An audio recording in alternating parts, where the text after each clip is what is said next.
Olá, pessoal! Hoje vamos dar início à nossa aula número 2. Hoje nós vamos falar sobre o eixo hipotálamo-hipófise. Vou compartilhar aqui então com vocês para a gente poder dar início à nossa aula.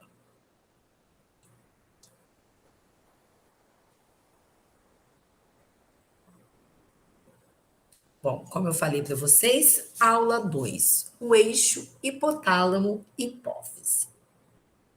Aqui, pessoal, nós temos um sumário para mostrar qual que vai ser a sequência dessa nossa aula.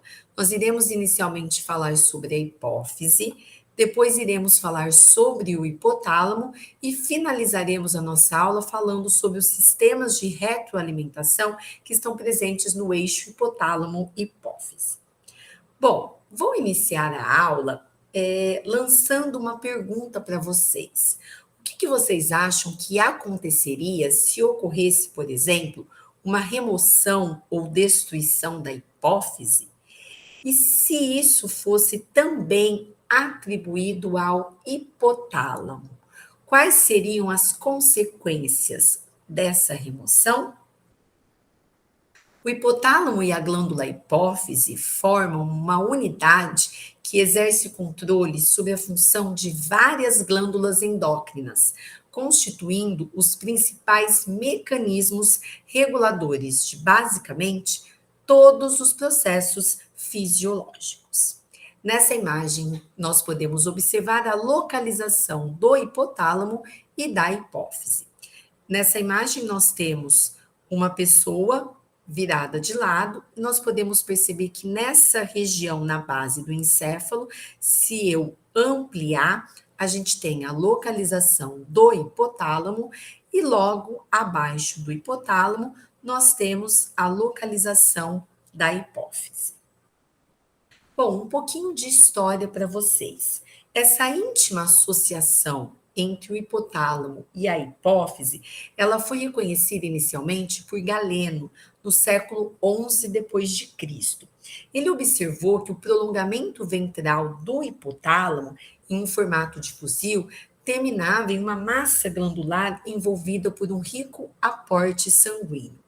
No entanto, somente em 1920 é que houve a identificação do chamado trato hipotálamo neurohipofisário, que foi descoberto por Liu e Green. Já em 1930, foi observada a demonstração da ligação vascular existente entre o hipotálamo e a hipófise. Esses estudos foram desenvolvidos por Popa e Field. E somente, pessoal, em 1947, que o significado fisiológico dessa relação hipotálamo-hipófise é que foi elucidada por Green e Harris, que a gente acabou de ver que essa íntima relação que vai controlar basicamente a liberação de grande parte dos hormônios presentes nos organismos. Bom, vamos então falar sobre a hipófise. A hipófise, pessoal, ela está localizada numa região que a gente chama de célula túrcica, né? Que ele está localizado sobre o osso esfenoide. E ela tem um tamanho aproximado de 0,5 gramas, é um tamanho bem pequenininho, que equivale como se fosse, pessoal, ao tamanho de uma ervilha. Essa hipófise, ela pode ser dividida em duas partes, a chamada adenohipófise ou lobo anterior e a neurohipófise, ou também conhecida como lobo posterior. Essas duas partes, elas são embriologicamente distintas.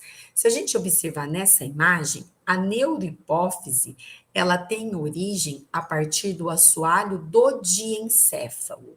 Então, a gente observa aqui o assoalho do diencéfalo formando a neurohipófise.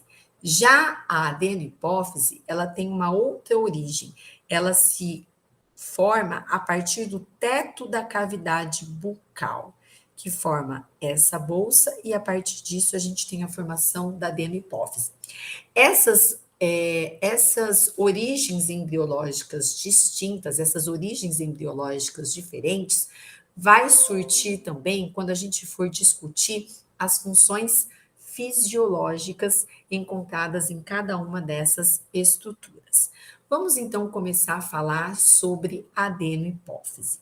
A adenohipófise, pessoal, ela vai ser responsável pela produção de vários hormônios importantes para o funcionamento do corpo. Nós temos aqui então a adenohipófise e os principais hormônios produzidos por essa glândula. Então, a adenohipófise, ela produz a prolactina, ela produz os hormônios chamados de gonadotróficos, que são conhecidos como o FSH e o LH, o hormônio tireotrófico, conhecido também como TSH, o hormônio adrenocorticotrófico, também conhecido como ACTH, e o hormônio somatotrófico, também conhecido como hormônio do crescimento. Nessa tabela aqui, nós temos os principais hormônios, o tecido-alvo e as principais ações. Por exemplo, o hormônio ACTH, o seu tecido-alvo é o córtex suprarrenal e a sua principal ação é estimular a secreção dos chamados glicocorticoides. O TSH, que é o hormônio estimulador da tireoide, como o nome já fala, o tecido-alvo vai ser a tireoide, e como principal ação, nós vamos ter a estimulação da secreção dos hormônios tireoidianos, principalmente o T3 e o T4.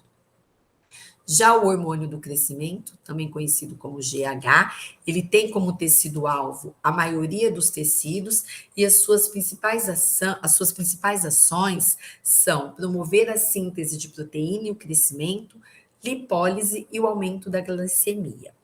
Também temos os hormônios gonadotrópicos, que é o FSH, hormônio folículo estimulante, que tem como tecido-alvo as gônadas, e como principal ação, promover a produção de gametas e estimular a produção de estrogênio nas mulheres. Temos aqui a prolactina, que tem como tecido-alvo glândulas mamárias e outros órgãos sexuais acessórios, como principais ações, promover a produção de leite em mulheres que estão amamentando e também tem ações adicionais em outros órgãos. E por último, o hormônio também é um hormônio gonadotrófico, que é o hormônio LH, também conhecido como hormônio luteinizante. O seu tecido-alvo são as gônadas e suas principais ações. Estimula a secreção de hormônios sexuais, ovulação, formação do corpo lúteo nas mulheres, estimula a secreção de testosterona nos homens. A ideia aqui, pessoal, é apresentar para vocês quais são esses principais hormônios produzidos pela adenohipófise. Mas daqui para frente, a cada aula, nós vamos estudar esses grupamentos de hormônios de forma específica. Então, nós vamos ter aula somente sobre o TSH, aula somente sobre os hormônios gonadotróficos, somente sobre o GH e assim por diante. A ideia da aula de hoje é dar um panorama geral de como que funciona esse eixo hipotálamo-hipófise. Bom, como a hipófise anterior, ela produz vários tipos de hormônios, cada hormônio vai ser produzido, então, em um tipo diferente de célula. Então, se a gente fosse fazer uma análise dessa região da adenohipófise, a gente iria perceber que existem diferentes tipos celulares e cada tipo de célula produz um tipo de hormônio.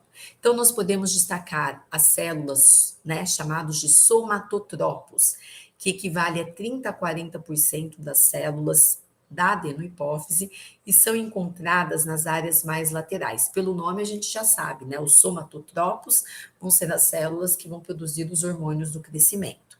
Nós temos os corticotropos, que equivale a 20% de toda a célula, de todas as células da adenohipófise, eles se encontram mais próximos da neurohipófise. Os corticotropos, pelo próprio nome, vai ser responsável pela secreção do ACTH. Temos os tireotropos, que equivale a 3 a 5%, encontra-se mais centralmente, e vai ser responsável pela secreção do TSH. Os gonadotropos, que também equivale de 3 a 5% das células, e também é encontrado numa região mais central, que é responsável pela produção do FSH e do LH. E, por último, os lactotrópicos, que vão ser, que equivale também a 3 a 5% das células da adenopófise, se encontram nas áreas mais laterais e essas células são responsáveis pela secreção de prolactina.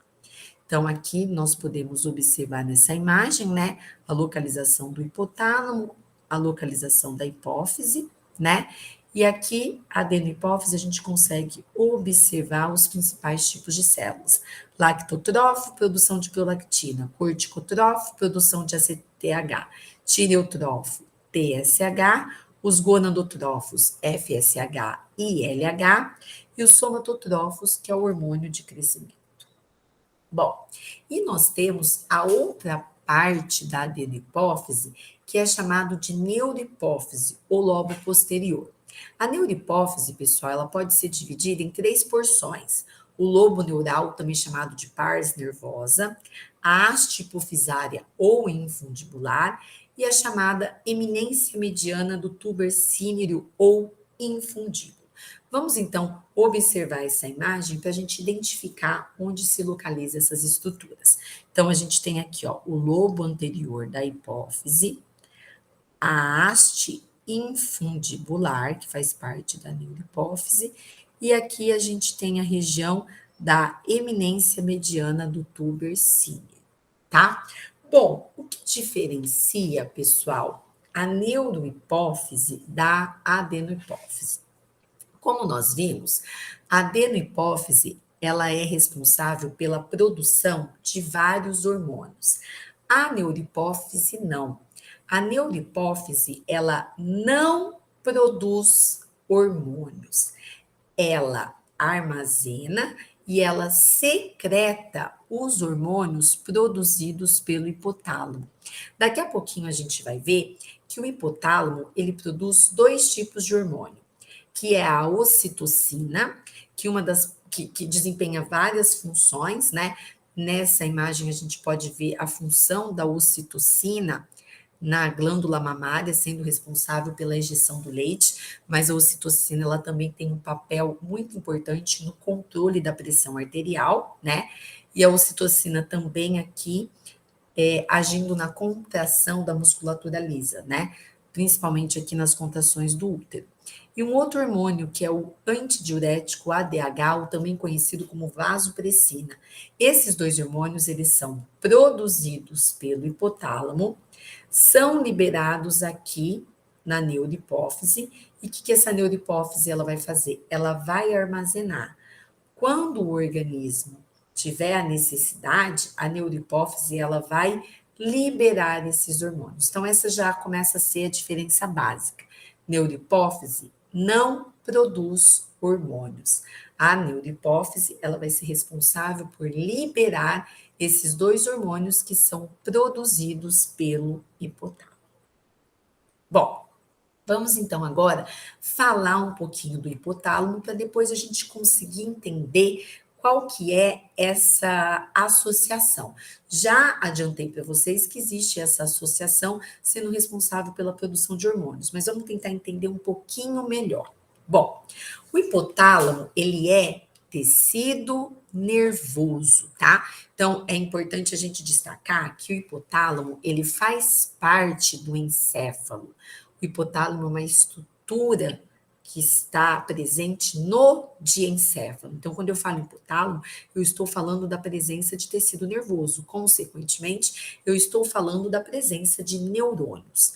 O hipotálamo, ele controla quase que toda a secreção da hipófise, ou por sinais hormonais ou por sinais nervosos. Então, o hipotálamo, ele vai controlar na adenohipófise a secreção daquela gama de hormônios que eu mostrei para vocês. E a neurohipófise, através de sinais nervosos, vai controlar a liberação dos hormônios produzidos por ela. Então, olha só, no hipotálamo, pessoal, existem o que nós chamamos de neurônios peptidérgicos. O que são esses neurônios? Esses neurônios, eles produzem 2 principais produtos de secreção. Produzem peptídeos liberadores ou inibidores dos hormônios da adenohipófise e produz peptídeos neurohipofisários. Vamos falar um pouquinho sobre esses peptídeos liberadores ou inibidores dos hormônios. E com isso a gente já consegue entender qual que é a relação anátomo-funcional entre o hipotálamo e a adenohipófise. Os neurônios hipotalâmicos, que se relacionam com a adenohipófise, constituem um sistema chamado de sistema parvicelular ou túbero infundibular. Dessas regiões partem axônios que convergem para a eminência mediana, onde os vários hormônios liberadores e inibidores são liberados. Aqui nós temos, pessoal, mostrando para vocês o chamado sistema porta hipofisário. A glândula hipófise, na área do lobo anterior, ela apresenta uma vasta quantidade de vasos sanguíneos que constituem esse sistema porta hipofisário. E esse sistema porta hipofisário vai ser importante para o funcionamento da adenohipófise. Nessa imagem aqui, a gente pode observar que tanto a representação aqui, 2, 3 e 4, estão vendo? 2, 3 e 4 estão mostrando os neurônios da região, tá? Parvicelular. Então, aqui são os neurônios do hipotálamo da região parvicelular que vão, olha só, emitir axônios, principalmente para onde? Para aquele conjunto de vasos sanguíneos que forma o sistema porta hipofisário, e aqui vai ser liberado o quê? Vai ser liberado os hormônios inibidores ou os hormônios liberadores dos hormônios da adenohipófise. Então é o seguinte, para a adenohipófise, por exemplo, secretar FSH, é necessário que o hipotálamo libere através dos seus neurônios peptidérgicos esses peptídeos que vão, de alguma forma, estimular aquela região da adenohipófise a secretar o hormônio. Então, é como se a gente tivesse aqui, ó, o corpo celular, então, o hipotálamo, o corpo celular, que são os neurônios que constituem a região, como eu falei para vocês, parvicelulares. Daqui partem axônios, a partir aqui da eminência mediana. Esses axônios, olha só, eles se comunicam com aquele sistema porta-hipofisário que eu mostrei para vocês aqui da adenohipófise, com aquele sistema de vasos sanguíneos. E aí são liberados nesse sistema porta-hipofisário da adenohipófise os hormônios liberadores ou os hormônios inibidores que vão agir o quê? Na adenohipófise, fazendo com que ocorra uma regulação da liberação daquela lista de hormônios tróficos que a gente havia comentado anteriormente. E aqui nós temos uma tabela mostrando os hormônios hipotalâmicos de liberação e inibição que controlam a secreção da hipófise anterior. Por exemplo, nós temos o hormônio liberador da corticotropina. Ele vai estimular na hipófise anterior a secreção do hormônio adrenocorticotrófico, que é o ACTH. Nós temos o hormônio liberador das gonadotropinas, que vai estimular a secreção do hormônio folículo estimulante e do hormônio luteinizante. Nós temos o hormônio inibidor da prolactina, que vai inibir a secreção de prolactina. A somatostatina, que vai inibir a secreção do hormônio do crescimento. O hormônio liberador da tireotropina, que vai estimular a secreção do hormônio estimulador da tireoide. E o hormônio liberador do hormônio do crescimento, que vai estimular a secreção do hormônio do crescimento. Bom, então isso que nós vimos foram as relações anátomo-funcionais entre o hipotálamo e a adenohipófise. Agora a gente vai ver as relações anátomo-funcionais entre o hipotálamo e a neurohipófise. No hipotálamo, nós temos neurônios hipotalâmicos localizados em dois núcleos, que são chamados núcleos supraóticos e paraventriculares, que formam o chamado sistema magnocelular. Esses dois grupamentos de núcleos eles apresentam axônios longos que vão se projetar até a neurohipófise pela haste hipofisária. Esse sistema vai receber o nome de trato hipotálamo neurohipofisário. Então, nós temos aqui agora, vamos olhar agora para a neurohipófise. Então, nós temos o hipotálamo, nós temos dois grupamentos de neurônios, os neurônios que constituem o núcleo paraventricular e os neurônios que constituem o núcleo supraóptico. Desses dois grupamentos de neurônios, saem axônios que vão, olha só, esses axônios vão se projetar até a neurohipófise. Esse conjunto de axônios forma-se o que a gente chama de trato hipotálamo hipofisário. E como eu já havia falado para vocês anteriormente, a neurohipófise, ela apenas libera, ela apenas secreta os hormônios produzidos pelo hipotálamo. Então, nós temos aqui o núcleo supraóptico, que vai ser responsável pela produção do hormônio antidiurético, hormônio ADH ou vasopressina. E nós temos aqui o núcleo paraventricular, que vai ser responsável pela produção da ocitocina. Então, esses hormônios são produzidos aqui, são conduzidos, né? Esses núcleos produzem hormônios que vão ser liberados aqui, né? No trato hipotálamo hipofisório, na neurohipófise, que depois vai liberar. Então, observem aqui, ó, o ADH e a ocitocina. O ADH e a ocitocina são produzidos aqui. O ADH e a ocitocina são liberados aqui na neurohipófise. Nessa imagem, a gente consegue observar muito bem esse eixo hipotálamo-neurohipófise. Então, olha só, o hormônio é produzido e empacotado no corpo celular dos neurônios. As vesículas são transportadas ao longo da célula e as vesículas contendo os hormônios são armazenados na neurohipófise. E aí, como eu já expliquei para vocês, os hormônios são, então, liberados no sangue. É importante lembrar o seguinte, que eu acabei não falando anteriormente, mas, deixa eu voltar aqui, a ocitocina também, a ocitocina ela vai desencadear funções muito importantes no controle da pressão arterial, na ejeção do leite, na contração das paredes do útero durante o processo de parto, e o ADH, que é o hormônio antidiurético, que eu acabei esquecendo, né? Então, agora reforçando qual que é o papel dele, o ADH, ele vai ser responsável pela reabsorção de água que ocorre no rim. E dessa forma, participando desse processo de reabsorção de água, ele também acaba contribuindo com o controle da pressão arterial.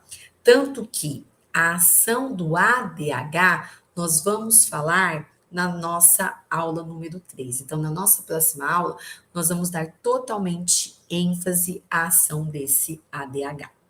Bom, com isso, então, nós temos aqui uma síntese, né, de como que funciona esse eixo hipotálamo-hipófise. Então, nós temos os neurônios magnocelulares, transporte axônico, né? Lembra, são neurônios que se comunicam com a neurohipófise, que vão liberar os hormônios ocitocina e ADH, que a neurohipófise vai secretar e vai agir na circulação sistêmica. Agora, então, isso é do lobo posterior. No lobo anterior, nós vamos ter o quê? Neurônio parvo celular, transporte axônico na eminência mediana, onde vai ser liberado aqueles peptídeos liberadores ou inibidores, que a gente viu CRH, TRH, GHRH, SSDA, e isso vai ser liberado naquele sistema porta-hipofisário através de longas veias na adenohipófise, e aí sim a adenohipófise vai liberar os seus principais hormônios, ACTH, TSH, os hormônios gonadotrópicos, LH e FSH, GH e a prolactina. E esses hormônios vão ter uma circulação, uma ação sistêmica. Bom, para a gente então agora finalizar, então depois que a gente entendeu como que funciona esse eixo hipotálamo-hipófise, nós vamos discutir aqui os chamados sistemas de retroalimentação que ocorrem nesse eixo e que vão ser responsáveis pelo controle da secreção desses hormônios. Então, vamos recordar um pouquinho, né? A produção de hormônios, a produção hormonal, baseia-se no equilíbrio entre estímulo e inibição da síntese e secreção do hormônio. E esse padrão tem uma base funcional, chamado de retroalimentação, ou também conhecido como feedback. Então, olha só, nós temos aqui o eixo hipotálamo-hipófise, né? E ação em uma determinada glândula periférica. Então, nós temos o seguinte, que o hipotálamo, ele libera o TRH, que por sua vez estimula a hipófise a liberar o TSH, que é o hormônio tireotrófico, que por sua vez vai estimular a glândula tireoide a produzir os hormônios T3 e T4. E esses hormônios T3 e T4 vão agir nas suas células-alvo. Basicamente, nesse exemplo que a gente está dando, os hormônios T3 e T4, eles desempenham a função de aumentar a taxa metabólica do organismo. Bom, até aqui então a gente viu o eixo hipotálamo, hipófise, glândula periférica e como que ocorre a produção desses hormônios. No entanto, como a gente havia falado, existe um mecanismo de feedback ou de retroalimentação para controlar esse sistema. Por exemplo, quando existe uma alta concentração de hormônios T3 e T4, essa alta concentração de hormônios vai servir como um estímulo para que o hipotálamo seja inibido e para que a hipófise seja inibida. É como se o meu organismo falasse assim: olha, eu tenho aqui altas concentrações de T3 e T4. Não há necessidade, nesse momento, de continuar esse processo de secreção. O que vai acontecer? Essa alta concentração serve de estímulo para inibir o hipotálamo a produzir TRH e para inibir a hipófise de produzir TSH. Então, o que vai acontecer? As concentrações desses hormônios T3 e T4, elas vão diminuir. Quando essas concentrações elas diminuem, o que vai acontecer? Vai ser retirada essa inibição, porque o que estava inibindo eram as altas concentrações. Essas concentrações elas diminuíram, e eu tenho o quê? A retirada da inibição. E aí, novamente, o hipotálamo volta a produzir o TRH, que volta a produzir, a estimular a adenohipófise, a produzir TSH, que volta, por sua vez, a estimular a tireoide, a produzir os hormônios T3 e T4. Esse é um tipo de retroalimentação, pessoal, que nós chamamos de retroalimentação negativa. Por quê? Porque a produção dos hormônios está inibindo a sua secreção. E é interessante a gente pensar que esse controle ele é feito o tempo todo. Então, se as concentrações de T3 e T4 ficam elevadas, nesse exemplo, o que vai acontecer? Ocorre a inibição da sua produção. O que vai acontecer? Cai a quantidade desses hormônios. Então, a gente vai ter o tempo todo aumento e diminuição. Isso faz com que a produção desse hormônio se mantenha o tempo todo em valores normais, tá? Então, olha só, a gente tem aqui alguns desses exemplos. Então, ó, o hipotálamo, né? Aqui, ó, o trato hipotálamo neurohipofisário, que é com a neurohipófise, produzindo ADH e ocitocina. O hipotálamo aqui com o sistema porta-hipotálamo hipofisário, hormônios liberadores e hormônios inibidores, adenohipófise, ajudando nas glândulas de tecido alvo. E percebam então que essas glândulas de tecido alvo, olha só a setinha aqui, elas têm um mecanismo de inibição da adenihipófise com também inibição do hipotálamo, mostrando esse sistema de retroalimentação. Novamente, pessoal, o que eu estou querendo mostrar aqui para vocês é o conceito do que é o feedback. Dei um exemplo aqui para vocês de feedback negativo, mas existem casos chamados de feedback positivo, onde que a concentração do hormônio vai estimular mais produção ainda, tá? Mas tudo isso nós vamos ver separadamente em cada um dos casos. Nesse momento, o que eu quero que vocês entendam é o conceito geral, né? Que vocês entendam o que é, por exemplo, um feedback. Agora, cada um dos feedbacks existentes, cada um dos mecanismos específicos de ação, nós vamos entender separadamente quando nós formos estudar cada um desses hormônios. Bom, aqui então foram as referências bibliográficas utilizadas nessa nossa aula. Aqui, como leitura sugerida, né, o livro da Margarida Aires, que é esse Fisiologia, quinta edição, o capítulo 65, que fala sobre o hipotálamo endócrino, e o capítulo 66, que fala sobre a glândula hipófise. Muito obrigada pela presença de vocês, né? E aí a gente continua esse nosso papo na nossa próxima aula, que vai ser a nossa aula 3, onde a gente vai começar agora a falar especificamente de cada grupamento de hormônios. Vamos começar com o hormônio ADH e o controle osmótico. Tchau, pessoal. Espero que tenham entendido. Vou abrir também, como eu vou fazer em toda a aula, uma caixinha de pergunta para quem tiver dúvida a respeito desse vídeo. Tchau, pessoal, bons estudos e a gente se vê na nossa próxima aula.